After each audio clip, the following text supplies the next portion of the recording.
Dans cette nouvelle série de vidéos, nous allons nous intéresser de près au chinois business. Certains parmi vous ont atteint un niveau correct en chinois et s'intéressent maintenant à des mots plus spécifiques au domaine du chinois business. Dans cette série de vidéos, nous apprendrons donc des mots précis qui vous seront utiles pour vos affaires en Chine ou avec les Chinois. Cette série ne s'adresse pas seulement aux personnes ayant un niveau avancé, mais aussi à celles qui veulent apprendre des mots stratégiques à utiliser dans un contexte professionnel avec des interlocuteurs chinois. Aujourd'hui, nous allons apprendre comment demander un devis et surtout tout ce qu'il faut savoir pour obtenir une réponse claire et adaptée à vos attentes. Allons-y. Quand vous faites des affaires avec un fournisseur chinois, que vous visitez une usine ou que vous discutez par message de ce que vous souhaitez commander, il y a toujours un moment où la question du prix va se poser. À ce moment-là, vous aurez besoin que le fournisseur vous fasse une proposition chiffrée. C'est ce qu'on appelle en chinois baojia. Tu peux répéter avec moi, baojia. Ce mot signifie littéralement annoncer un prix, mais dans le domaine commercial, on l'utilise pour dire faire un devis ou envoyer une offre de prix. C'est un mot central dans les échanges d'import-export avec la Chine. Alors, comment utiliser ce mot? Voici une première phrase très simple que tu peux retenir dès maintenant. Xin ge wo baojia. Xin ge wo baojia. Qui veut dire veuillez me faire un devis. Ici, le mot Ching veut dire s'il vous plaît, c'est utilisé pour la formulation polie. Gay, c'est le mot donné. Wo, c'est moi.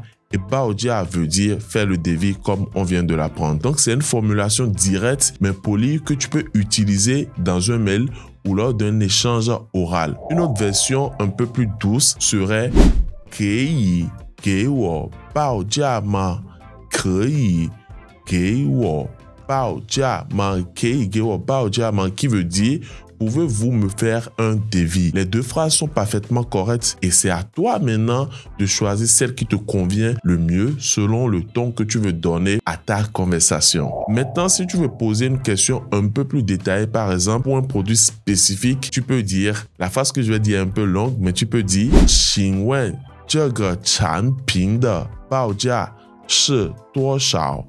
请问这个产品的报价是多少？请问这个产品的报价是多少？ Qui veut dire quel est le prix de ce produit? Cette formule est très polie et elle est tout à fait adaptée si tu es en visite d'usine ou dans un échange formel avec un fournisseur. Elle montre que tu es professionnel et respectueux tout en allant droit au but. Et crois-moi, j'ai fait des visites d'usine, tu auras besoin de ces phrases pour pouvoir discuter naturellement avec le chinois. Par contre, il y a une phrase que beaucoup de débutants utilisent à tort dans des situations formelles. C'est la phrase que nous avons l'habitude d'apprendre pour dire « 这个多少钱？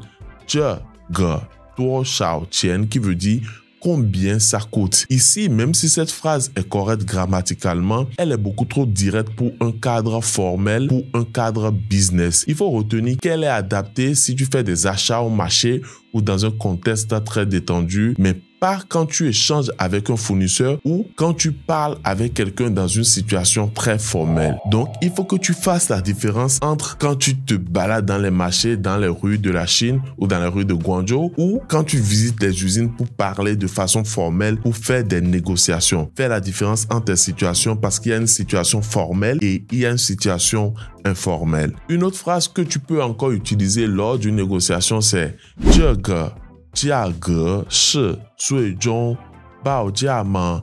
这个价格是最终报价吗? » Donc cette phrase veut dire est-ce que c'est votre prix final? Et c'est une phrase que tu peux retenir et qui peut vraiment te permettre de négocier des marges de négociation. Elle est couramment utilisée dans le commerce pour tester un fournisseur sans bien sûr être agressif. Elle montre que tu sais poser les bonnes questions et que tu es habitué aux échanges professionnels. Maintenant, passons à un conseil important. Quand tu demandes un baojia, un devis, ne te contente pas de dire « donne-moi un devis au fournisseur » sans aucune précision. En Chine, les fournisseurs ne devinent pas ton besoin exact. Il est donc crucial de leur donner le maximum d'informations comme le nombre de pièces que tu veux, les spécifications du produit, le type d'emballage si ton produit doit être emballé et les détails de la livraison et tous les détails dont tu auras besoin pour avoir le produit le plus précis. Donc, tu dois être le plus précis comme je viens de le dire et plus tu donneras de détails, plus ce fournisseur sera à l'aise de satisfaire toutes tes demandes. Il faut savoir que les marchés sont très vastes. Le même fournisseur peut être appelé à servir plusieurs clients et à donner le même type de produit mais avec d'infimes variations. Donc, il faut vraiment faire attention à donner tous les détails, toutes les spécifications de ton produit pour ne pas tourner en rond et perdre de l'argent. Et crois-moi, le simple fait d'oublier un détail comme la quantité ou le matériau peut complètement fausser le prix. Le mot bas order paraît simple, mais en réalité, il structure tout l'échange. Quand il est bien utilisé, il permet d'obtenir une proposition claire, compréhensible, sans ambiguïté. Mais quand il est mal utilisé, il peut ralentir la négociation, créer des malentendus ou faire monter le tarif inutilement. Il faut donc retenir bas order, qui n'est pas juste un mot, mais un outil de communication commerciale. Si tu as aimé ce nouveau format, dis-le-moi dans les commentaires et surtout dis-moi quel mot tu voudrais apprendre, quel mot tu voudrais qu'on aborde dans le prochain épisode et abonne-toi pour recevoir chaque semaine un nouveau mot business que je vais prendre le temps, la peine de décrypter avec toi et bien sûr, je te donnerai des conseils business pour tes échanges professionnels et pour faire des affaires avec la Chine.